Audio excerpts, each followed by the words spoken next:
जय हिंद दोस्तों। तो आज हम आरआरबी टेक्नीशियन ग्रेड 3 के जो एग्ज़ाम अभी हाल ही में 23 शिफ्टों में हुए हैं, उन सभी शिफ्टों में जो भी केमिस्ट्री रसायन विज्ञान के प्रश्न पूछे गए हैं 20 दिसंबर से लेके 27 दिसंबर के बीच, सॉरी 30 दिसंबर के बीच, ठीक है। उन सभी प्रश्नों को आज हम इस वीडियो में जो है देखेंगे, ठीक है। और इससे पहले हमने भौतिक विज्ञान के सभी प्रश्न जो पूछे गए हैं उसकी वीडियो जो है वो बना दी है, और उसका जो लिंक है वो आपको इस वीडियो की डिस्क्रिप्शन में मिल जाएगा, ठीक है। तो ये वीडियो जो है दोस्तों थोड़ी सी लंबी होने वाली है, ठीक है। तो आप वीडियो में बने रहें और वीडियो को आखिर तक देखें। और इस वीडियो को बनाने में थोड़ी सी मेहनत ज़्यादा लग रही है दोस्तों, इसलिए वीडियो को अपने दोस्तों में ज़्यादा से ज़्यादा शेयर करें और सब्सक्राइब भी करें, ठीक है। पहला सवाल है,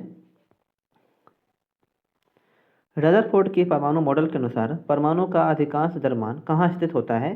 तो उसके नाभिक में। परमाणु का अधिकांश द्रव्यमान जो है ये कहाँ होता है? नाभिक में। विद्युतीय अपघटनी परिष्करण में धारा प्रवाहित करने पर अशुद्धियों नीचे बैठ जाती है। उन अशुद्धियों को डैश के रूप में जाना जाता है, तो एनोड पंख के रूप में, ठीक है, एनोड पंख के रूप में। निम्नलिखित में से कौन पदार्थ की अम्लीय या क्षारीय प्रकृति की जांच करने के लिए गंधीय सूचक है? तो वेनिला एथेंस, ठीक है। निम्नलिखित में से कौन सा पदार्थ की अम्लीय या क्षारीय प्रकृति की जांच करने के लिए गंधीय अम्ल है? तो वेनिला एसेंस, ठीक है। अगला सवाल है कि निम्नलिखित में से कौन सा सोल का एक उदाहरण है? निम्नलिखित में से कौन सा सोल का एक उदाहरण है? तो मिल्क ऑफ मैग्नीशिया, ठीक है, मिल्क ऑफ मैग्नीशिया। अगला सवाल है कि नीचे दी गई अभिक्रिया निम्नलिखित में से किस अभिक्रिया का एक उदाहरण है? ये किस अभिक्रिया का उदाहरण है यहाँ पे दिया गया है? तो ये जो है द्विविस्थापन अभिक्रिया का उदाहरण है, ठीक है, द्विविस्थापन अभिक्रिया का ये उदाहरण है। रासायनिक सूत्र के पदांक क्या दर्शाता है? रासायनिक सूत्र में पदांक जो है ये क्या दर्शाता है? तो एक अणु में प्रत्येक तत्व की परमाणुओं की संख्या। रासायनिक सूत्र में पदांक क्या दर्शाता है? एक अणु में प्रत्येक तत्व के परमाणुओं की संख्या, ठीक है। अगला सवाल है, साबुन का जलरागी सिरा निम्नलिखित में से किसके साथ अभिक्रिया करता है? साबुन का जलरागी सिरा जो है निम्नलिखित में से किसके साथ अभिक्रिया करता है? तो जल के साथ, ठीक है। मोबाइल को आप दोस्तों लैंडस्केप मोड में करके थोड़ी सी क्वालिटी को बढ़ा लें, ठीक है, ताकि आपको क्लियर दिख सके। निम्नलिखित में से कौन सा विकल्प दिए गए कथन के लिए सही स्पष्टीकरण प्रदान करता है? तो गर्म दिनों में पसीना आना आपके शरीर को ठंडा करता है, ये कथन बिल्कुल सही है, ठीक है। अगला सवाल है कि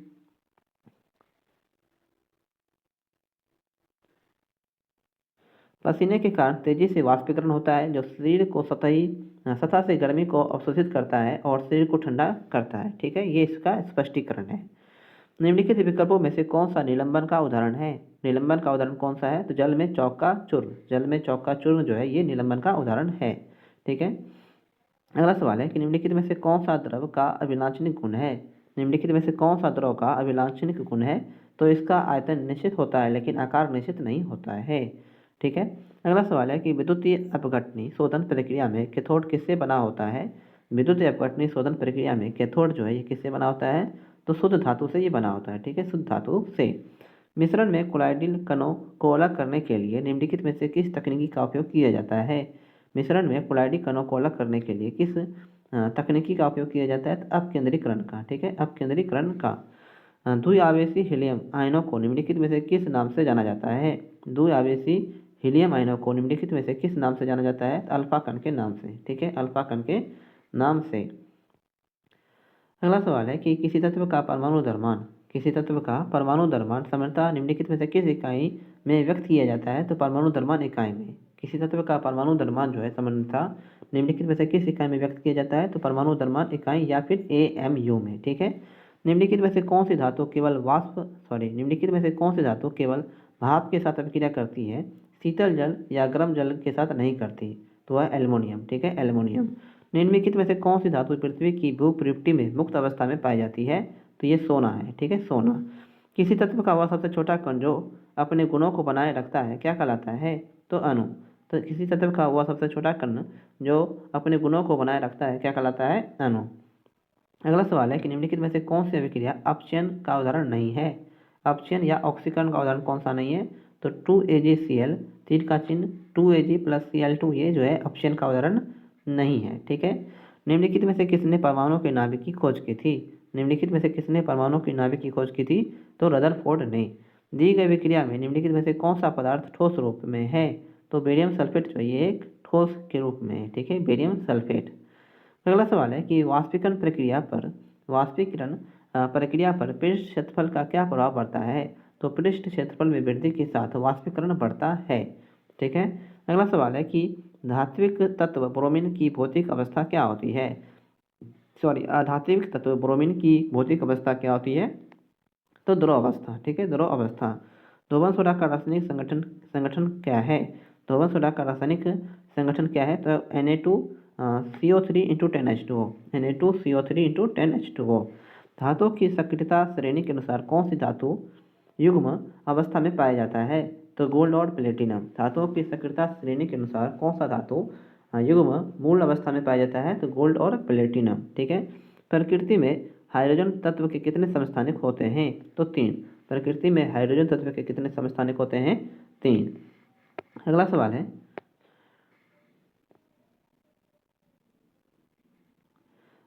है कि निम्नलिखित में से कौन सा विकल्प ठोस के गुणधर्म को नहीं दर्शाता है? निम्नलिखित में से कौन सा विकल्प जो है ठोस के गुणधर्म को नहीं दर्शाता है? तो ठोसों की सीमाएं अस्पष्ट होती है, ये कथन जो है ठोस के गुणधर्म को नहीं दर्शाता है। किसी तत्व की परमाणु संख्या किसकी संख्या से निर्धारित होती है? तो प्रोटॉनों की संख्या से।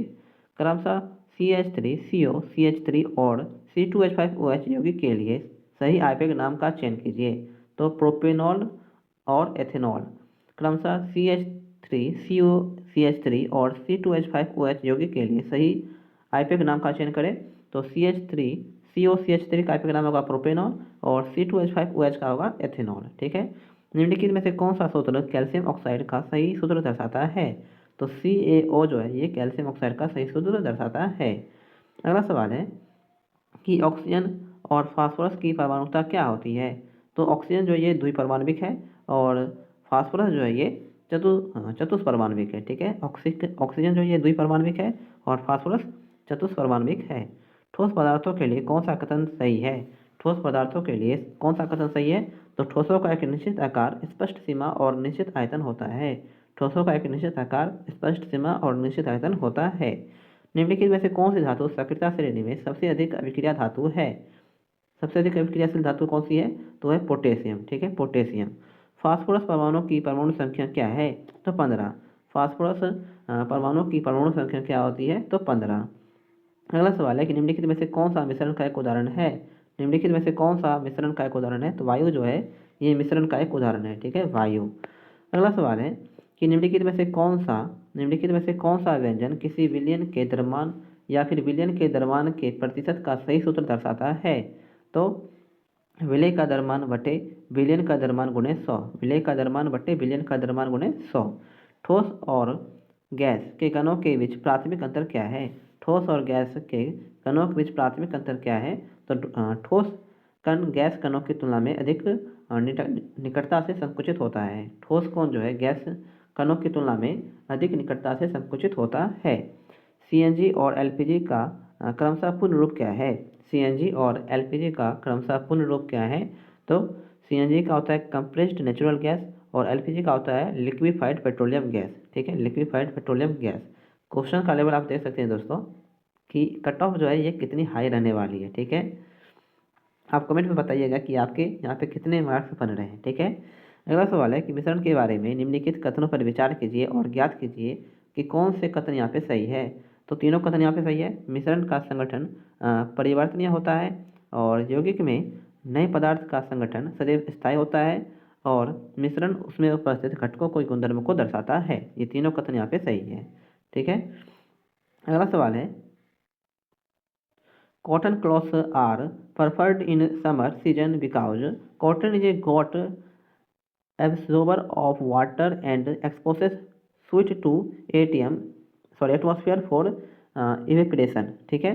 अगला सवाल है चांदी के आभूषण कुछ समय बाद काले हो जाते हैं क्योंकि चांदी हवा में मौजूद डैश के साथ अभिक्रिया करती है, तो सल्फर के साथ, ठीक है।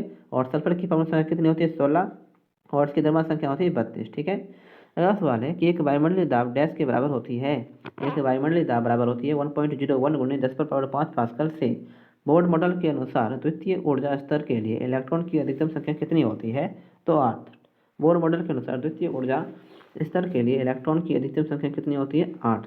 निम्नलिखित में से कौन सा शब्द धातुओं को पतले तारों में खींचने की क्षमता को परिभाषित करता है? तो ये करता है तन्यता। ठीक है, तन्यता। अगला सवाल है, निम्नलिखित में से कौन से द्विविस्थापन अभिक्रिया के उदाहरण हैं? द्विविस्थापन अभिक्रिया के उदाहरण कौन से हैं? केवल 2। ठीक है, Na2SO4 प्लस BaCl2 तीर का चिन्ह BSO4 प्लस 2NaCl, ये जो है द्विविस्थापन अभिक्रिया का उदाहरण है। अगला सवाल है कि निम्नलिखित में से कौन सी अभिक्रिया वियोजन अपघटन अभिक्रिया का एक उदाहरण है? तो सूर्य के प्रकाश में सिल्वर क्लोराइड का धूसर। अगला सवाल है कि C2H2 C2H4 और C2H6 हाइड्रोकार्बन के किस समूह से संबंधित है?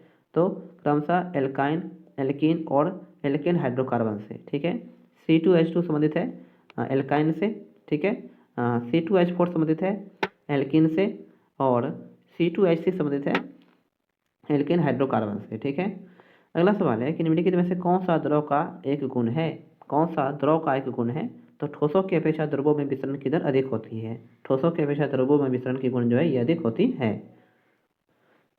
अगला सवाल है कि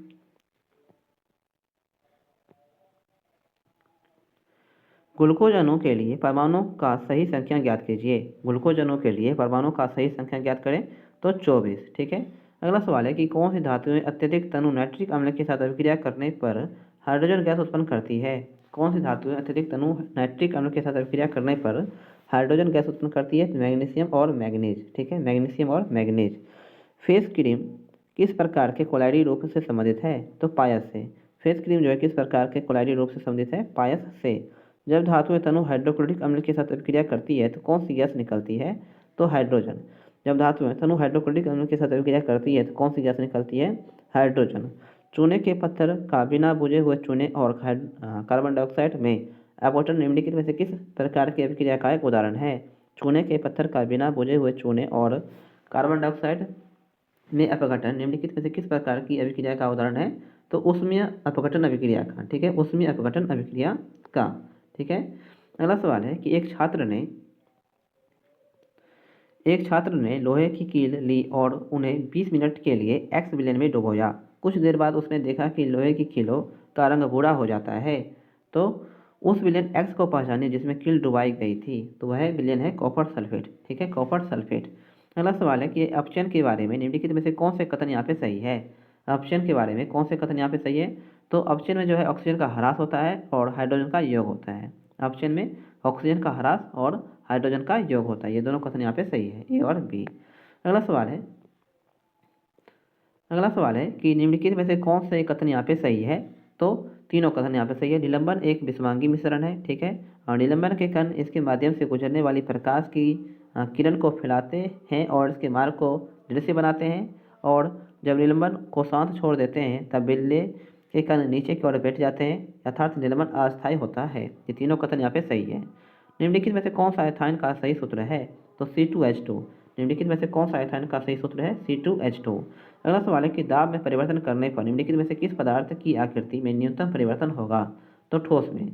दाब में परिवर्तन करने पर निम्नलिखित में से किस पदार्थ की आकृति में न्यूनतम परिवर्तन होगा? तो ठोस में। अगला सवाल है जब डैश दाब हो तो ठोस CO2 सीधे गैसीय अवस्था में परिवर्तित हो जाती है। तो वायुमंडलीय। जब एक वायुमंडलीय दाब हो तो ठोस CO2 से सीधे गैस अवस्था में परिवर्तित हो जाती है। अगला सवाल है निम्नलिखित में से कौन सा आयनिक यौगिक का एक उदाहरण है? निम्नलिखित में से कौन सा आयनिक यौगिक का एक उदाहरण है? तो खाने का नमक जो है ये आयनिक यौगिक का एक उदाहरण है। ठीक है, निम्नलिखित में से विकल्प का चयन कीजिए जो दिए गए वाक्य का सही ढंग से पूरा करता है। pH पैमाने का उपयोग किसी विलयन के डैश स्तर को मापने के लिए किया जाता है। तो अम्लता या फिर क्षारीयता को मापने के लिए। अम्लता या फिर क्षारीयता को मापने के लिए। अगला सवाल है कि निम्नलिखित में से कौन सी परिघटना के कारण गर्मियों में सूती कपड़े पहने जाते हैं? तो वाष्पीकरण। निम्नलिखित में से कौन सी परिघटना के कारण गर्मियों में सूती कपड़े पहने जाते हैं? तो वाष्पीकरण के कारण। अगला सवाल है कि नमक सोडियम क्लोराइड में किस तत्व के आयत क्रमशः धनाभिषिक्त और ऋणाभिषिक्त होते हैं? तो Na आयन धनाभिषिक्त होता है और Cl आयन ऋणाभिषिक्त होता है। निम्नलिखित में से कौन सी मक्खन की प्रक्षिप्त अवस्था है? तो केवल द्रव। निम्नलिखित में से कौन सी मक्खन की प्रक्षेपित प्रावस्था है तो केवल द्रव। सक्रियता श्रेणी के अनुसार निम्न में से कौन सी रासायनिक अभिक्रिया संभव है? सक्रियता श्रेणी के अनुसार निम्नलिखित में से कौन सी रासायनिक अभिक्रिया संभव है? तो Zn प्लस CuCl2 तीर का चिन्ह ZnCl2 प्लस Cu, ठीक है, ये सक्रियता श्रेणी के अनुसार रासायनिक अभिक्रिया संभव है। अगला सवाल है कि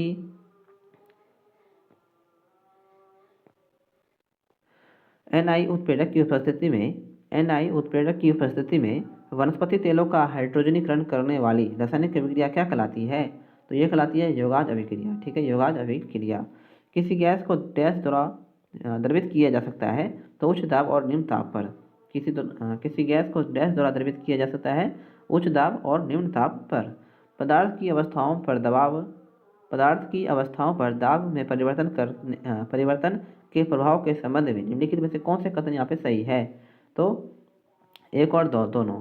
दाब लगाने और ताप घटाने से गैस द्रवित हो सकती है और ठोस कार्बन डाइऑक्साइड उच्च दाब में संग्रहित किया जाता है। ठोस कार्बन डाइऑक्साइड जो है उच्च दाब में संग्रहित किया जाता है। अगला सवाल है कि दाब का मात्रक क्या होता है? दाब का मात्रक यहाँ पे क्या होता है? तो ये होता है पास्कल, ठीक है। अगला सवाल है कि निम्नलिखित में से कौन सा दाब का मात्रक है? तो पास्कल जो ये दाब का मात्रक है। निम्नलिखित में से कौन सा अपचयन अभिक्रिया का एक उदाहरण है? अपचयन अभिक्रिया का उदाहरण है कॉपर ऑक्साइड का कॉपर में रूपांतरण। कॉपर ऑक्साइड का कॉपर में रूपांतरण, ठीक है। अगला सवाल है कि क्लोरीन के दो समस्थानिक रूप जिसका द्रव्यमान 35U और 37U है प्रकृति में निम्नलिखित में से किस अनुपात में पाए जाते हैं? तो 3:1 के रूप में। कार्बन मोनोऑक्साइड हाइड्रोजन अणु के साथ अभिक्रिया करके निम्नलिखित में से कौन सा यौगिक बनाती है? तो CH3OH। कार्बन मोनोऑक्साइड हाइड्रोजन अणु के साथ अभिक्रिया करके निम्नलिखित में से कौन सा यौगिक बनाती है? CH3OH। निम्नलिखित में से कौन सा कोलाइडी विलयन का एक गुण नहीं है? निम्नलिखित में से कौन सा कोलाइडी विलयन का एक गुण नहीं है? तो कोलाइडी कणों का आकार बहुत बड़ा होता है, ये कोलाइडी गुण का गुण नहीं है, ठीक है। सक्रियता श्रेणी में कौन सा युग्म सबसे अधिक और सबसे कम अभिक्रियाशील धातु युग्म को दर्शाता है? तो पोटेशियम और सोना। सक्रियता श्रेणी में कौन सा युग्म सबसे अधिक और सबसे कम अभिक्रियाशील धातु युग्म को दर्शाता है? पोटेशियम और सोना, ठीक है। सबसे अधिक प्रतिक्रियाशील है पोटेशियम और सबसे कम प्रतिक्रियाशील है सोना। निम्नलिखित में से किस परिघटना में ठोस अवस्था द्रव अवस्था में परिवर्तित हुए बिना सीधे गैस अवस्था में परिवर्तित हो जाती है? तो ऊर्ध्वपातन में, ठीक है, ऊर्ध्वपातन में। अगला सवाल है कि वायुमंडलीय दाब पर वह तापमान जिस पर द्रव उबलने लगता है उसे द्रव का डैश कहते हैं? तो क्वथनांक कहते हैं। वायुमंडलीय दाब पर वह तापमान जिस पर द्रव उबलने लगता है द्रव का क्या कहलाता है? क्वथनांक। अगला सवाल है कि किसी परमाणु का परमाणु द्रव्यमान मुख्य रूप से किसकी संख्या से निर्धारित होता है? तो न्यूक्लियॉन्स के, ठीक है, न्यूक्लियॉन्स के। निम्नलिखित में से कौन सा कारक वाष्पीकरण की दर को घटाता है? तो आर्द्रता में वृद्धि जो है ये वाष्पीकरण की दर को घटाता है। कोलाइडी कणों को अलग करने के लिए कौन सी तकनीकी उपयोगी है? तो अपकेंद्रीकरण तकनीकी। कोलाइडी कणों को अलग करने के लिए कौन सी तकनीकी आवश्यक है? तो अपकेंद्रीकरण तकनीकी। थॉमसन के परमाणु मॉडल के बारे में निम्नलिखित में से कौन से कथन यहाँ पे गलत है? थॉमसन के परमाणु मॉडल के बारे में निम्नलिखित में से कौन से कथन यहाँ पे गलत है? तो ऋणात्मक और धनात्मक आवेश परिणाम में समान नहीं होते, इसलिए परमाणु विद्युतीय रूप से उदासीन नहीं होते हैं, ठीक है।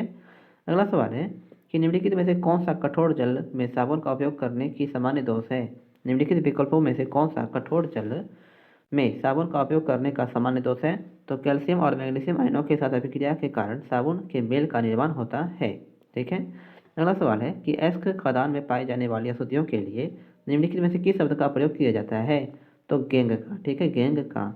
चूना पत्थर की उष्मा के द्वारा की गई वियोजन अभिक्रिया को डैश कहा जाता है? तो ये कहा जाता है उष्मीय वियोजन, ठीक है, उष्मीय वियोजन। अगला सवाल है कि धातुओं के वायु के साथ अभिक्रिया करने पर निर्मित उत्पाद का नाम क्या होगा? तो वो होगा धातु ऑक्साइड, ठीक है, धातु ऑक्साइड। अगला सवाल है कि निम्नलिखित समीकरण किस प्रकार की अभिक्रिया का एक उदाहरण है? ये जो है किस प्रकार की अभिक्रिया का एक उदाहरण है? तो द्विविस्थापन अभिक्रिया का, ठीक है, द्विविस्थापन अभिक्रिया का। निम्नलिखित धातुओं में से कौन सी धातु विस्थापन अभिक्रिया के प्रति सबसे कम अभिक्रियाशील है? तो कॉपर जो है ये सबसे कम अभिक्रियाशील है, ठीक है, कॉपर। अगला सवाल है कि निक्षेपण प्रक्रिया के दौरान किस प्रकार की अवस्था रूपांतरण होता है? तो गैस से ठोस अवस्था में। निक्षेपण अभिक्रिया के दौरान किस प्रकार का अवस्था रूपांतरण होता है? तो गैस से ठोस अवस्था में। ठीक है।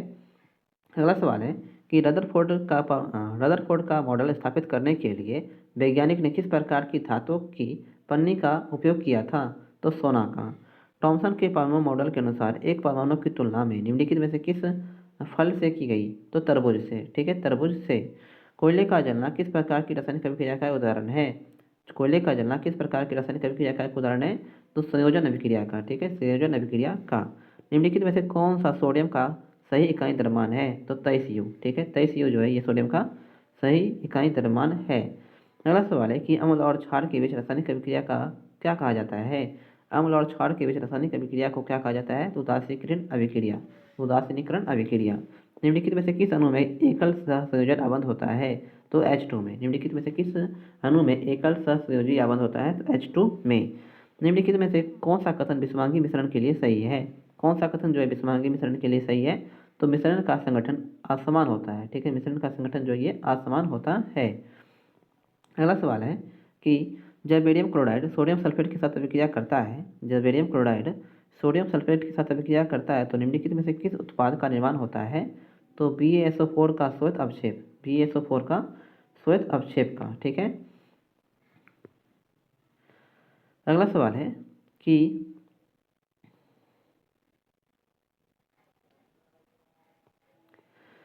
निम्नलिखित में से किसकी क्षारीयता सबसे अधिक होती है? किसकी क्षारीयता जो है सबसे अधिक होती है? तो सोडियम हाइड्रोक्साइड की क्षारीयता जो है ये सबसे अधिक होती है। ठीक है, सोडियम हाइड्रोक्साइड की। Which of the following statement is true for an ionic compound? ठीक है, तो in a ionic compound the transfer of electrons takes places from metal to a non metal. ठीक है, यानी आयनों का हस्तांतरण जो है ये किस में होता है?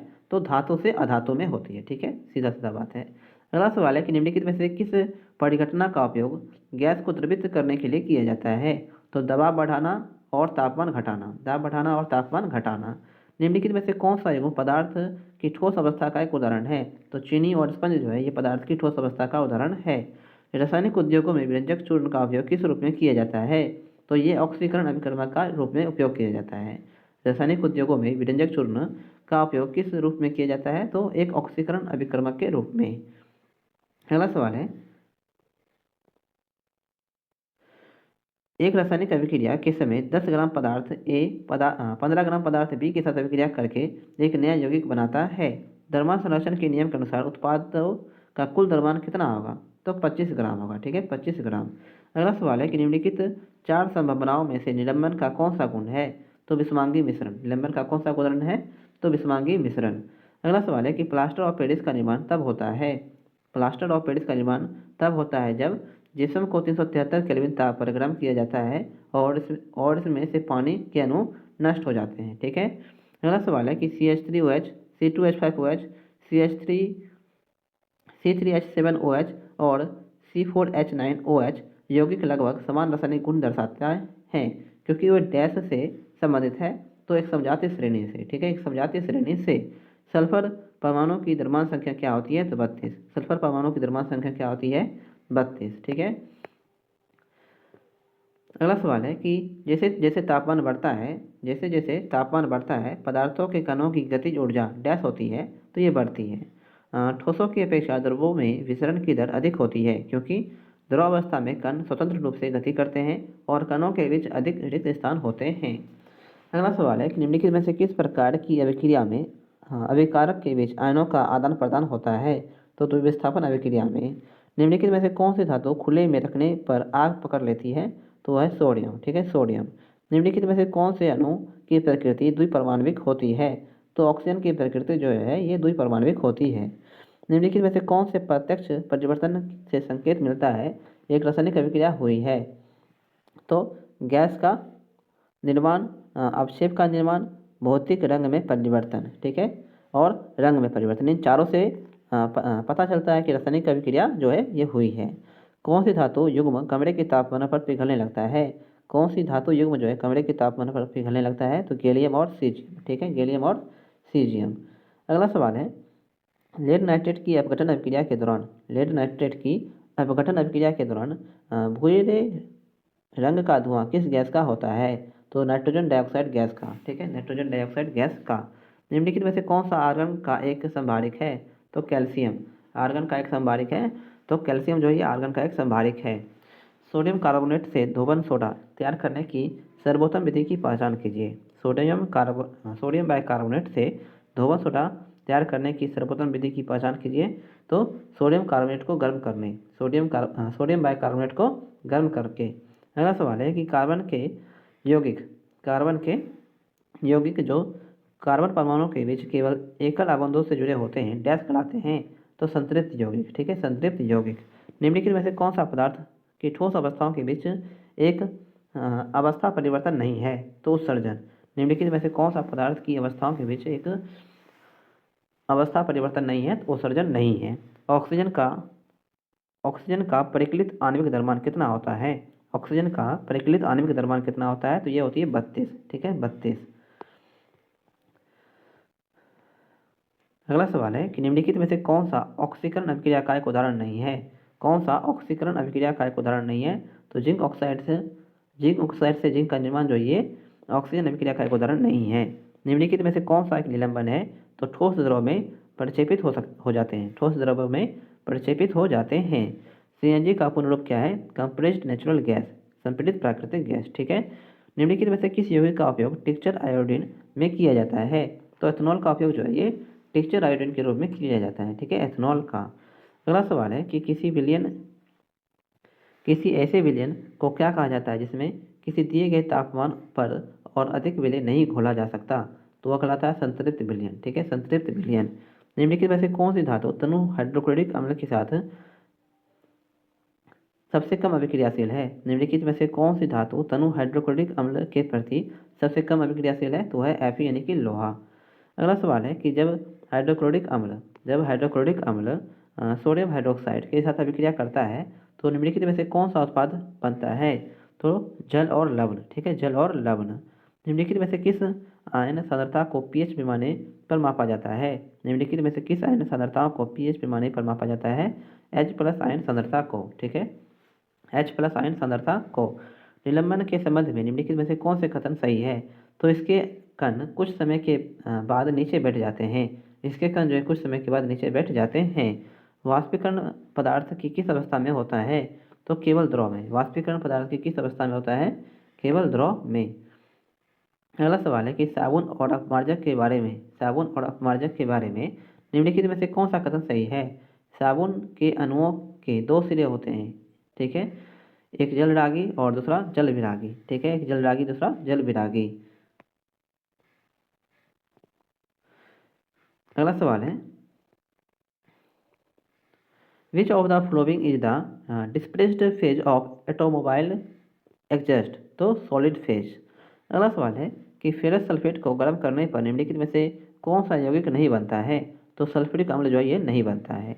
निम्नलिखित में से कौन सा कथन किसी विलयन के बारे में सत्य नहीं है? कौन सा कथन किसी विलयन के बारे में सत्य नहीं है? तो विलयन के कण आंखों से देखे जा सकते हैं, ये कथन यहाँ पे सत्य नहीं है। ठीक है। अगला सवाल है which dissolving solute in a solution when no more solute can be dissolved in a solution at a given temperature it is called dash. ठीक है, तो ए सैचुरेटेड सॉल्यूशन। ठीक है। अगला सवाल है कि एक जलीय विलयन में अम्ल और क्षार क्या उत्पन्न करते हैं? एक जलीय विलयन में अम्ल और क्षार क्या उत्पन्न करते हैं? क्रमशः H+ आयन और OH- आयन। पदार्थ की किस अवस्था में कणों की गतिज ऊर्जा सबसे अधिक होती है? तो गैसों में जो है गतिज ऊर्जा सबसे अधिक होती है। अगला सवाल है कि प्रयोगशाला में एक छात्र ने केल्विन इकाई में पानी का तापमान 298 केल्विन देखा। यह तापमान सेल्सियस इकाई में परिवर्तित होकर कितना होगा? तो इसमें मैंने 273 घटा दीजिए। ठीक है, -273 कितना हो जाएगा? 25 डिग्री सेल्सियस। अगला सवाल है कि निम्नलिखित में से कौन सा पेंटेन का सही सूत्र है? तो C5H12 जो है ये पेंटेन का सही सूत्र है। निम्नलिखित में से किस पदार्थ में कण अधिकतम बल के साथ बंधे रहते हैं? तो लोहे की छड़ी में। ठीक है, लोहे की छड़ी में। अगला सवाल है in a electrolytic refining process of metal electrolyte is a made up of which of the following? तो मेटल सॉल्ट। अगला सवाल है कि जठर डस्ट का पीएच मान डैश होता है, तो ये होता है 1.2। Which of the following statements is true about a compound, तो the new product formed has totally different properties. अगला सवाल है कि कैल्शियम ऑक्साइड जल के साथ तीव्रता से अभिक्रिया करके बुझा हुआ चूना बनाता है, जिससे अधिक मात्रा में ऊष्मा उत्सर्जित होती है। यह अभिक्रिया निम्न में से किस प्रकार की अभिक्रिया का उदाहरण है, तो संयोजन अभिक्रिया का। ठीक है, संयोजन अभिक्रिया का। अगला सवाल है कि निम्नलिखित में से कौन से कथन यहाँ पे सही है, तो 1, 2 और 3 तीनों कथन यहाँ पे सही है। कुछ धातुओं को पीट कर पतली चादर बनाया जा सकता है, इस गुणधर्म को अदार्थवर्ध्यता कहा जाता है, यह कथन बिल्कुल सही है। धातुओं को खींचकर पतले तार बनाए जा सकते हैं, यह भी कथन यहाँ पे सही है। और धातु ऊष्मा की सुचालक होती है, यह भी कथन यहाँ पे सही है। रदरफोर्ड के सोने की पन्नी का प्रयोग से रदरफोर्ड के सोने की पन्नी के प्रयोग से परमाणु की संरचना के बारे में क्या निष्कर्ष निकलता है, तो परमाणुओं में नाभिक नाभिक और ऋणात्मक इलेक्ट्रॉन होते हैं। अगला सवाल है कि निम्नलिखित में से कौन सा कार्बन रसायन के समस्थानिकों का गुण है, निम्नलिखित में से कौन सा कार्बनिक रसायन के समस्थानिकों का गुण है, तो इसके आणविक सूत्र समान होते हैं किंतु रचनात्मक व्यवस्थाएं भिन्न भिन्न होती है। यदि सतही क्षेत्र में वृद्धि कर दी जाए तो वाष्पीकरण की दर क्या होगी, तो ये बढ़ जाएगी। ब्यूटेनॉल में मौजूद परिक्रियात्मक समूह की प्रकृति को पहचानिए, तो यह है एल्डिहाइड। ठीक है, एल्डिहाइड। अगला सवाल है कि निम्नलिखित में से कौन सा एक संतृप्त कार्बन यौगिक है, निम्नलिखित में से कौन सा एक संतृप्त कार्बन यौगिक है, तो एल्केन है। ठीक है, एल्केन। निम्नलिखित में से कौन सा अन्य की तुलना में एक समजातीय यौगिक नहीं है, निम्नलिखित में से कौन सा एक अन्य की तुलना में समजातीय यौगिक नहीं है, तो C6H5OH जो है ये नहीं है ऑप्शन के हिसाब से दोस्तों। ठीक, निम्नलिखित में से किस तत्व की तुलना में कॉपर अधिक अभिक्रियाशील है, तो सिल्वर की तुलना में कॉपर अधिक अभिक्रियाशील है। ठीक है, सिल्वर की तुलना में कॉपर अधिक अभिक्रियाशील है। अगला सवाल है कि पदार्थ की निम्नलिखित में से कौन सी अवस्था अत्यधिक संपीड़ित है, तो गैसीय अवस्था। ठीक है, गैसीय अवस्था। क्लोर क्षार प्रक्रिया का उपयोग निम्नलिखित में से किसके निर्माण के लिए किया जाता है, क्लोर क्षार अभिक्रिया का उपयोग निम्नलिखित में से किसके निर्माण के लिए किया जाता है, तो सोडियम हाइड्रोक्साइड के। ठीक है, सोडियम हाइड्रोक्साइड के।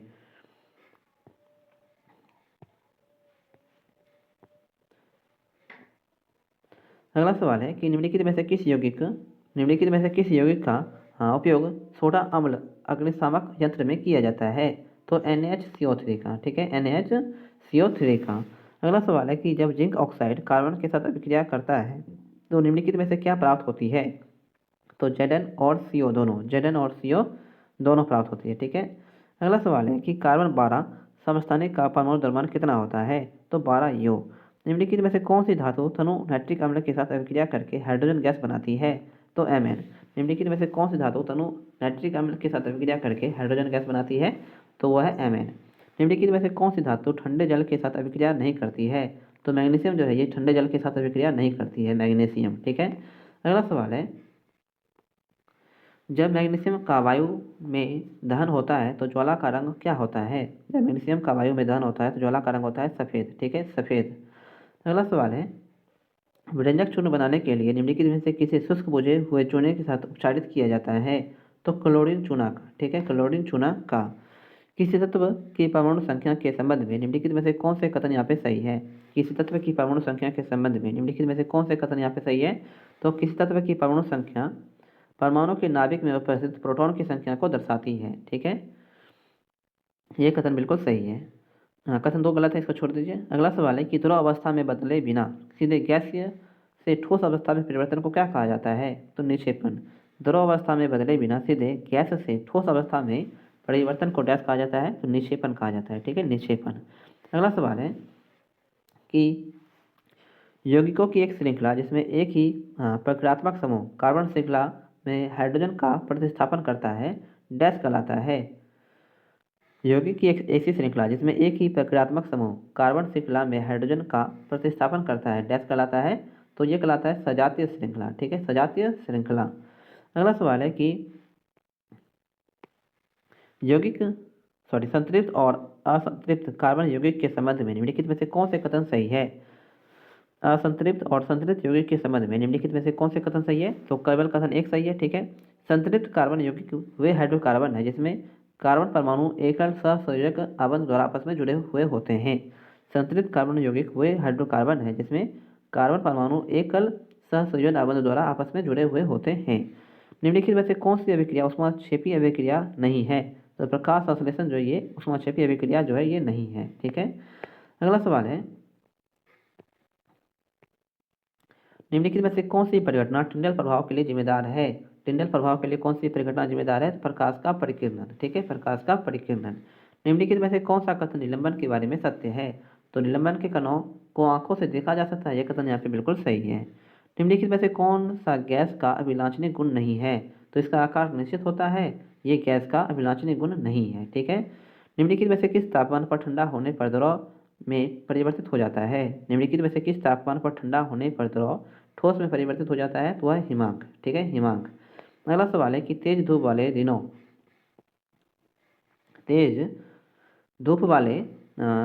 दिनों के बाद लोग छत या खुले मैदान पर पानी का छिड़काव करते हैं, क्योंकि पानी के वाष्पीकरण की अधिक गुप्त ऊष्मा तप्त सतह को ठंडा करने में सहायता करती है। निम्नलिखित में से कौन सा उदाहरण संयोजन अभिक्रिया का उदाहरण नहीं है? कौन सी अभिक्रिया जो है संयोजन अभिक्रिया का उदाहरण नहीं है? तो कॉपर सल्फेट और आयरन से आयरन सल्फेट, कॉपर सल्फेट और आयरन से आयरन सल्फेट का निर्माण जो है ये संयोजन अभिक्रिया का उदाहरण नहीं है। ठीक है, अगला सवाल है कि दिए गए विकल्पों में सबसे अधिक उपयुक्त हाइड्रोजन परमाणु त्रिज्या का चयन कीजिए। दिए गए विकल्पों में सबसे उपयुक्त हाइड्रोजन परमाणु की त्रिज्या का चयन कीजिए। तो 10⁻10 मीटर। अगला सवाल है कि तनु विलयन के संबंध में निम्नलिखित में से कौन से कथन सही है? तो इसमें विलायक की अधिक मात्रा में थोड़ी मात्रा में विलय घुला होता है। तनु विलयन के संबंध में निम्नलिखित में से कौन से कथन सही है? तो इसमें विलायक की अधिक मात्रा में थोड़ी मात्रा में विलय घुले हुए होते हैं। कोलाइडी के लिए निम्नलिखित में से कौन से कथन गलत है? तो कोलाइडी एक समांगी मिश्रण है, ये कथन यहाँ पे गलत है। कोलाइडी जो है कि विषमांगी मिश्रण है। ठीक है, दिए गए विकल्पों में से कौन सा पदार्थ की अवस्था में परिवर्तन और उस परिवर्तन से संबंधित उसकी प्रतिक्रिया से सही ढंग से मेल नहीं खाता है? तो गैस से द्रव ऊर्ध्वपातन, ये यहाँ पे गलत है। ठोस से गैस, ये होगा ऊर्ध्वपातन। ठीक है, लेकिन ये गैस से द्रव ऊर्ध्वपातन नहीं है। ठीक है, अगला सवाल है कि निम्नलिखित में से कौन सा विषमांगी विलयन का एक उदाहरण है? तो जल में तेल का मिश्रण जो है ये विषमांगी मिश्रण का एक उदाहरण है। निम्नलिखित में से कौन सा समांगी मिश्रण का एक उदाहरण नहीं है? तो गुदे वाले संतरे का रस जो ये समांगी मिश्रण का उदाहरण नहीं है। ठीक है, अगला सवाल है कि निम्नलिखित में से कौन सा पदार्थ के कणों का अभिलाषणीय गुण नहीं है? निम्नलिखित में से कौन सा पदार्थ के कणों का अभिलाषणिक गुण नहीं है? तो यह आकार में बहुत बड़े होते हैं, ये इसका गुण नहीं है। कॉपर ऑक्साइड युक्त बीकर में थोड़ी मात्रा में हाइड्रोक्लोरिक अम्ल मिलाने पर कौन सा यौगिक का निर्माण होता है? तो कॉपर 2 क्लोराइड का। ठीक है, कॉपर 2 क्लोराइड का। निम्नलिखित विकल्पों में से कौन सा प्लास्टर ऑफ पेरिस का सबसे आम अनुप्रयोग है? निम्नलिखित में से कौन सा प्लास्टर ऑफ पेरिस का सबसे आम अनुप्रयोग है? तो टूटी हुई हड्डियों को सहारा देने के लिए सांचा बनाना। निम्नलिखित में से किस यौगिक के तापीय अपघटन के परिणाम स्वरूप कैल्शियम ऑक्साइड और कार्बन डाइऑक्साइड का निर्माण होता है? तो वह कैल्शियम कार्बोनेट। ठीक है, कैल्शियम कार्बोनेट। पृथ्वी की भूप्रवृत्ति में धातु के डैश के रूप में मौजूद होते हैं? तो ऑक्साइड, सल्फाइड और कार्बोनेट के रूप में। पृथ्वी की भूप्रवृत्ति में धातु के डैश के रूप में मौजूद होते हैं, तो ऑक्साइड, सल्फाइड और कार्बोनेट के रूप में। अगला सवाल है कि उदासीन विलयन का पीएच मान कितना होता है? तो ये होता है 7। निम्नलिखित में से धातुओं का कौन सा युग्म मुक्त अवस्था में पाया जाता है? तो सोना और चांदी जो है ये मुक्त अवस्था में पाया जाता है। 13 प्रोटॉन और 14 न्यूट्रॉन वाले किसी परमाणु की द्रव्यमान संख्या क्या है? तो यह है 27 यू। ठीक है, 27 यू। निम्नलिखित में से कौन सा एक विलयन का गुणधर्म नहीं है? विलयन का गुणधर्म कौन सा नहीं है? तो निस्पंदन द्वारा विलय के कणों को विलयन में से पृथक किया जा सकता है, ये विलयन का गुणधर्म नहीं है। अगला सवाल है कि कार्बन के ही अन्य परमाणुओं के साथ आबंध बनाने की अद्वितीय क्षमता होती है। इस गुणधर्म को डैश के नाम से जाना जाता है? तो श्रृंखलन के नाम से जाना जाता है। ठीक है, श्रृंखलन के नाम से जाना जाता है। अगला सवाल है कि जब कार्बन डाइऑक्साइड कैल्शियम हाइड्रोक्साइड के साथ अभिक्रिया करता है तो निम्नलिखित में से कौन सा उत्पाद प्राप्त होता है? तो CaCO3 plus H2O। CaCO3 plus H2O। निम्नलिखित अभिक्रिया के संतुलित उत्पाद क्या हैं? निम्नलिखित अभिक्रिया के संतुलित उत्पाद क्या हैं? तो Na2SO4 प्लस BaCl2, जिनका चिन्ह बराबर क्या होगा? तो BaSO4 प्लस 2NaCl। सामान्य वायुमंडलीय दाब पर किस तापमान पर पानी वाष्प में परिवर्तित हो जाती है? तो 100 डिग्री सेल्सियस या फिर 212 डिग्री फ़ारेनहाइट पर। निम्नलिखित में से कौन टिंडल प्रभाव दर्शाता है? तो कोलाइड जो है ये टिंडल प्रभाव दर्शाता है, ठीक है, कोलाइड। अगला सवाल है, मीथेन ऑक्सीजन के साथ जलने पर निम्नलिखित में से कौन से उत्पाद बनाती हैं? मीथेन ऑक्सीजन के साथ जलने पर निम्नलिखित में से कौन से उत्पाद बनाती है? कार्बन डाइऑक्साइड और जल, कार्बन डाइऑक्साइड और जल। निम्नलिखित में से कौन सा कार्बन मोनोऑक्साइड के आणविक सूत्र को निरूपित करता है? तो CO। निम्नलिखित में से कौन सा कार्बन मोनोऑक्साइड के आणविक सूत्र को निरूपित करता है? तो CO। असंतृप्त यौगिक को जलाने से निम्नलिखित में से क्या प्राप्त होती है? तो पीली ज्वाला। असंतृप्त यौगिक को जलाने से निम्नलिखित में से क्या प्राप्त होती है? पीली ज्वाला। निम्नलिखित में से कौन सा विकल्प कैल्शियम हाइड्रोक्साइड का सही रासायनिक सूत्र दर्शाता है? तो COH का होल ट्वाइस। निम्नलिखित में से कौन सा विकल्प कैल्शियम हाइड्रोक्साइड का सही रासायनिक सूत्र दर्शाता है? COH का होल ट्वाइस। अगला सवाल है, निम्नलिखित में से कौन सा कोलाइड का एक गुण नहीं है? तो कोलाइड एक समांगी मिश्रण है, ये कोलाइड का गुण नहीं है। कोलाइड जो है एक विषमांगी मिश्रण है। निम्नलिखित में से कौन से कथन यहाँ पे सही है? तो केवल A। जिंक और लेड कॉपर की तुलना में अधिक अभिक्रियाशील होते हैं। जिंक और लेड जो है कॉपर की तुलना में अधिक अभिक्रियाशील होते हैं, यह कथन यहाँ पे बिल्कुल सही है। अगला सवाल है, जब सोडियम क्लोराइड के जलीय विलयन में विद्युतीय प्रवाहित की जाती है तो निम्नलिखित में से कौन सा उत्पाद नहीं बनता है? तो ऑक्सीजन गैस जो है यहाँ पे नहीं बनता है।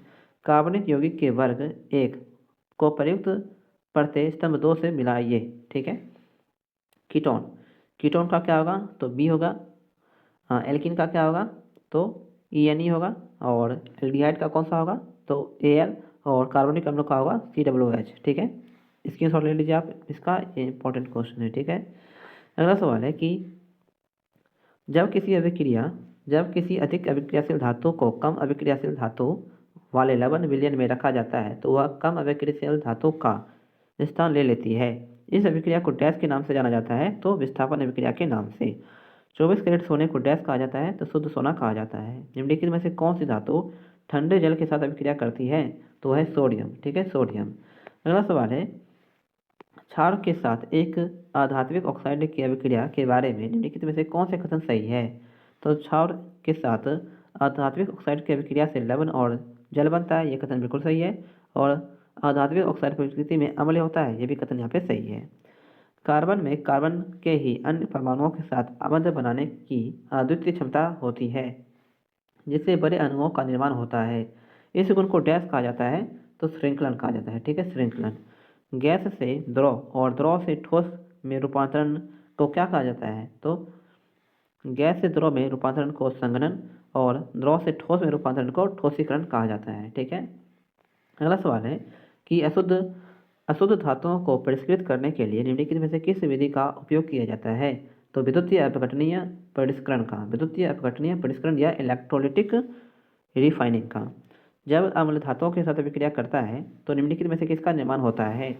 जब अम्ल धातुओं के साथ अभिक्रिया करता है तो निम्नलिखित में से किसका निर्माण होता है? लवण और हाइड्रोजन गैस का। अगला सवाल है कि अमोनियम सल्फेट का रासायनिक सूत्र है? तो NH4 का होल ट्वाइस इंटू SO4। निम्नलिखित में से कौन सी धातु कमरे के ताप पर द्रव अवस्था में होती है? तो है ब्रोमीन। निम्नलिखित में से कौन सा हाइड्रोकार्बन का सामान्य स्वच्छ ज्वाला उत्पन्न करता है? तो एथेन। निम्नलिखित में से कौन सा हाइड्रोकार्बन सामान्यतः स्वच्छ ज्वाला उत्पन्न करता है? तो एथेन, ठीक है। निम्नलिखित में से कौन सा यौगिक यहाँ पे संतृप्त है? तो 1, 2 और 4, C2H6, C3H8 और C4H10 ये संतृप्त हैं। अगला सवाल है,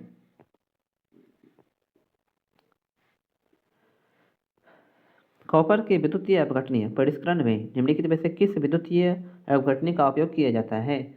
तो CuSO4 का। इथेनॉल को 443 केल्विन पर अतिरिक्त सांद्र सल्फ्यूरिक अम्ल के साथ अभिक्रिया करने पर कौन सा उत्पाद बनता है?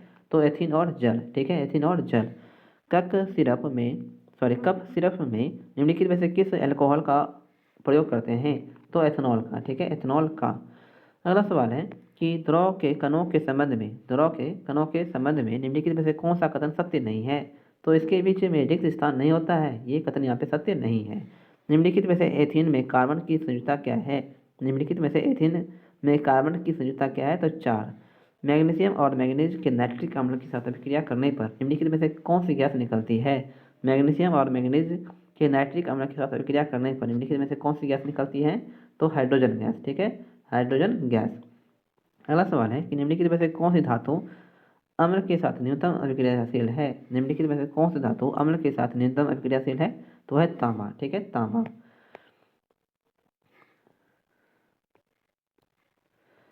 अगला सवाल है कि किस अम्ल के सोडियम या पोटेशियम लवण को साबुन के रूप में परिभाषित किया जाता है, तो कार्बोक्सिलिक अम्ल को। अम्ल और क्षार के बीच होने वाली उस अभिक्रिया को क्या कहा जाता है जिसके परिणाम स्वरूप लवण और जल बनते हैं, तो उसे कहा जाता है उदासीनीकरण अभिक्रिया। रदरफोर्ड के सोने की पन्नी पर किए गए प्रयोग द्वारा निम्नलिखित में से किसकी खोज की गई थी, तो ये की गई थी नाभिक की खोज। ठीक है, नाभिक की खोज। बेकिंग पाउडर बनाने के लिए बेकिंग सोडा में निम्नलिखित में से कौन सा खाद्य अम्ल मिलाया जाता है, तो मिलाया जाता है टार्टरिक अम्ल। ठीक है, टार्टरिक अम्ल। अगला सवाल है कि विलयन के बारे में निम्नलिखित में से कौन से कथन सही है। विलयन के बारे में निम्नलिखित में से कौन से कथन सही है, तो विलयन में विलायक की तुलना में विलय अल्प मात्रा में उपस्थित होती है। विलयनों के बारे में निम्नलिखित में से कौन से कथन सही है, तो विलयन में विलायकों की तुलना में विलय अल्प मात्रा में उपस्थित होते हैं। निम्नलिखित में से कौन एक सहसंयोजी यौगिक है, तो CH4 जो है एक सहसंयोजी यौगिक है, CH4। अगला सवाल है कि निम्नलिखित में से क्या वायु के मिश्रण का सर्वश्रेष्ठ वर्णन करता है, तो समांगी मिश्रण जो ये सर्वश्रेष्ठ वर्णन करता है। यदि आप अपनी हथेली पर थोड़ा सा एसीटोन डालें तो क्या होगा, इससे हथेली को ठंडक का अनुभव होगा। कॉपर को वायु की उपस्थिति में गर्म करने पर निम्नलिखित में से किसका निर्माण होता है, कॉपर को वायु की स्थिति में गर्म करने पर निम्नलिखित में से किसका निर्माण होता है, तो काले रंग का कॉपर दो ऑक्साइड का, काले रंग के कॉपर दो ऑक्साइड का। निम्नलिखित में से कौन सा कथन यहाँ पे गलत है, तो सभी धातुएं समान रूप से अभिक्रियाशील होती है, ये कथन यहाँ पे गलत है। निम्नलिखित में से कौन से एल्केन का एक सामान्य सूत्र है, तो CnH2n+2, CnH2n+2। अगला सवाल है कि द्विविस्थापन अभिक्रिया में वह मुख्य कारक क्या है जो यह निर्धारित करता है कि कौन सी अधिक अभिक्रियाशील धातु अपने यौगिक में से कम अभिक्रियाशील धातु को विस्थापित करेगी, तो यह है अभिक्रियाशीलता श्रृंखला में धातुओं की स्थिति, अभिक्रियाशीलता श्रृंखला में धातुओं की स्थिति। ठीक है। अगला सवाल है कि किण्वन के प्रक्रम में शर्करा को निम्नलिखित में से किस यौगिक में परिवर्तित किया जाता है, तो ये किया जाता है एथनॉल में। ठीक है, एथनॉल में। निम्नलिखित में से कौन सा विकल्प धात्विक ऑक्साइड और अम्ल के बीच होने वाली अभिक्रिया के लिए सही और संतुलित रासायनिक समीकरण को दर्शाता है, तो CuO प्लस HCl, तीर का चिन्ह इक्वल टू क्या होगा, तो CuCl2 प्लस H2O। ठीक है। अगला सवाल है कि एक परमाणु में 17 प्रोटॉन, 18 न्यूट्रॉन और 17 इलेक्ट्रॉन है, इसकी द्रव्यमान संख्या क्या होगी, तो 35 होगी। ठीक है, 35। अगला सवाल है कि निम्नलिखित में से कौन सा विषमांगी मिश्रण का सर्वोत्तम उदाहरण है। निम्नलिखित में से कौन सा विषमांगी मिश्रण का सर्वोत्तम उदाहरण है, तो आयरन क्लोराइड और लोह चूर्ण का मिश्रण, आयरन क्लोराइड और लोह चूर्ण का मिश्रण। निम्नलिखित में से किस यौगिक का उपयोग प्रति अम्ल के रूप में किया जाता है, तो मैग्नीशियम हाइड्रोक्साइड का। ठीक है, मैग्नीशियम हाइड्रोक्साइड का। निम्नलिखित अभिक्रिया के लिए संतुलित रासायनिक समीकरण की पहचान कीजिए, तो Mg+1/2 और 2 तीर का चिन्ह MgO। ठीक है। अगला सवाल है कि निम्नलिखित में से कौन सा कारक वाष्पीकरण की दर को प्रभावित नहीं करता है। वाष्पीकरण की दर को प्रभावित नहीं करता है, तो द्रव का रंग। जिंक धातु सोडियम हाइड्रोक्साइड के साथ अभिक्रिया करके डैश बनाती है, तो सोडियम जिंकेट। ठीक है, सोडियम जिंकेट। अगला सवाल है कि जब अम्ल क्षार के साथ अभिक्रिया करता है तो निम्नलिखित में से किस उत्पाद का निर्माण होता है, तो लवण और जल का। ठीक है, लवण और जल का। प्लास्टर ऑफ पेरिस में जल के कितने अणु उपस्थित होते हैं, तो जल का आधा अणु। प्लास्टर ऑफ पेरिस में जल के कितने अणु उपस्थित होते हैं, तो जल का आधा अणु। अगला सवाल है कि निम्नलिखित में से कौन सा तत्व एक परमाणविक है, तो हीलियम। निम्नलिखित में से कौन सा तत्व एक परमाणविक है, तो हीलियम जो है एक परमाणविक है। ठीक है। अगला सवाल है कि निम्नलिखित में से किस तत्व के ऋणात्मक आयन बनाने की सबसे अधिक संभावना है, तो क्लोरीन की। निम्नलिखित में से कौन सबसे कम अभिक्रियाशील है, तो मैग्नीशियम जो ये सबसे कम अभिक्रियाशील है।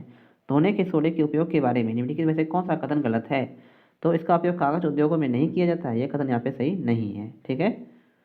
अगला सवाल है कि पदार्थ की द्रव अवस्था के संबंध में निम्नलिखित में से कौन से कथन सही है। पदार्थ के द्रव अवस्था के संबंध में निम्नलिखित में से कौन से कथन यहाँ पे सही है, तो द्रव का आयतन तो निश्चित होता है लेकिन आकार निश्चित नहीं होता, यह कथन बिल्कुल सही है। और ठोस पदार्थों की अपेक्षा द्रवों में विसरण की दर अधिक होती है, यह भी कथन यहाँ पे सही है। अगला सवाल है जब सोडियम हाइड्रोक्साइड जल के साथ अभिक्रिया करता है तो निम्नलिखित में से किस उत्पाद का निर्माण होता है, तो दोनों आयन यानी Na और OH दोनों का निर्माण होता है। ठीक है। अगला सवाल है कि लोहे के जंग से सुरक्षित करने के लिए निम्नलिखित में से किस विधि का उपयोग नहीं किया जाता है? तो गर्म करने का उपयोग नहीं किया जाता है। क्लोरीन की शुष्क CaOH का होल्ड टॉयट्स के साथ अभिक्रिया करने पर निम्नलिखित में से किस उत्पाद का निर्माण होता है? तो विरंजक चूर्ण का। जब कॉपर ऑक्साइड वाले बीकर में तनु HCl मिलाया जाता है तो निम्नलिखित में से क्या प्राप्त होती है? तो कॉपर 2 क्लोराइड के नीले हरे रंग का विलयन। कॉपर 2 क्लोराइड के नीले हरे रंग का विलयन। अगला सवाल है कि निम्नलिखित में से कौन सा युग्म pH मान के संदर्भ में सही है? तो केवल बी। मानव शरीर का pH परास 7.0 से 7.8 के बीच होता है। यह कथन बिल्कुल सही है। निम्नलिखित में से कौन सा बर्फ का गलनांक है? 273.5 केल्विन, जो ये बर्फ का गलनांक है। अगला सवाल है आयनिक यौगिक के संबंध में निम्नलिखित में से कौन से कथन गलत है? आयनिक यौगिक के संबंध में निम्नलिखित में से कौन से कथन यहाँ पे गलत है? तो ठोस अवस्था में आयनिक यौगिक विद्युत के चालन करते हैं, ये कथन यहाँ पे गलत है। ठीक है। अगला सवाल है कि तांबे और टीन के मिश्रण से बनने वाला मिश्र धातु का नाम बताइए। तो कांसा। तांबे और टीन के मिश्रण से बनने वाले मिश्र धातु का नाम बताइए, कांसा। निम्नलिखित में से कौन सी अभिक्रिया द्विविस्थापन अभिक्रिया का उदाहरण है? तो Na2SO4 प्लस BaCl2 तीर का चिन्ह BaSO4 प्लस 2NaCl। निम्नलिखित में से कौन सा कथन पानी में चीनी के मिश्रण के लिए सही है? तो जल विलायक है। ठीक है, जल विलायक है। निम्नलिखित में से कौन सा समांगी मिश्रण का एक उदाहरण नहीं है? तो जल में लोहे की कीलों का मिश्रण। जल में लोहे की कीलों का मिश्रण। निम्नलिखित में से कौन सा तत्व सामान्यतः अणु नहीं बनाता है और अपने परमाणुओं के रूप में पाया जाता है? तो वह है हीलियम। ठीक है। संतुलित रासायनिक समीकरण 3Fe प्लस XH2O तीर का चिन्ह Fe3O4 प्लस 4H2O के लिए x का मान क्या होगा? तो यह होगा 4। ठीक है, 4। निम्नलिखित में से कौन सा रासायनिक अभिक्रिया विस्थापन अभिक्रिया दर्शाती है? कौन सी रासायनिक अभिक्रिया जो है विस्थापन अभिक्रिया दर्शाती है? तो Zn प्लस CuSO4 तीर का चिन्ह ZnSO4 प्लस CO। निम्नलिखित में से कौन सा विकल्प एल्युमिनियम में न्यूट्रॉन की संख्या को दर्शाता है? तो 14। निम्नलिखित में से किस वैज्ञानिक ने स्थिर अनुपात का नियम प्रस्तावित किया था? तो जोसेफ प्रॉस्ट ने। ठीक है, जोसेफ प्रॉस्ट ने। श्रृंखलन शब्द का प्रयोग कार्बन के एक अद्वितीय गुण को परिभाषित करने के लिए किया जाता है। निम्नलिखित में से कौन सा विकल्प श्रृंखलन की सही परिभाषा देता है? तो कार्बन के अन्य परमाणुओं के साथ आबंध बनाने की अद्वितीय क्षमता। CaO प्लस H2O तीर का चिन्ह CaOH का होल्ड टॉयस प्लस ऊष्मा, इस अभिक्रिया को क्या कहा जाता है? तो संयोजन अभिक्रिया। ठीक है। समजातीय श्रेणी CH4, C2H6 और C3H8 के अनुक्रमिक सदस्य किस इकाई द्वारा एक दूसरे से भिन्न होते हैं? तो CH2 के द्वारा। ठीक है, CH2 के द्वारा। प्रयोगशाला में एक छात्र ने एक विलयन का pH मान 10 लिखा। इस विलयन के बारे में निम्नलिखित में से कौन सा कथन सही है? तो हाइड्रोक्साइड आयन की उच्च सांद्रता वाला विलयन क्षारीय है। हाइड्रोक्साइड आयन की उच्च सांद्रता वाला विलयन जो है क्षारीय है। तो दोस्तों हम आज की वीडियो जो है यहीं पे समाप्त करते हैं। ठीक है। और इस वीडियो में हमने देखा कि आरबी टेक्नीशियन ग्रेड 3 के जो एग्जाम टोटल 23 शिफ्टों में हुए हैं, उसमें केमिस्ट्री के जितने भी प्रश्न पूछे गए थे उसे हमने इस वीडियो में कवर किया। ठीक है। और अगले वीडियो में हम बायोलॉजी के जितने भी प्रश्न पूछे गए हैं टोटल 23 शिफ्टों में उसे कवर करेंगे। ठीक है। उसके लिए बस आप हमारे यूट्यूब चैनल से जुड़े रहें। ठीक है। तो मिलते हैं अगले वीडियो में, तब तक के लिए जय हिंद, जय भारत।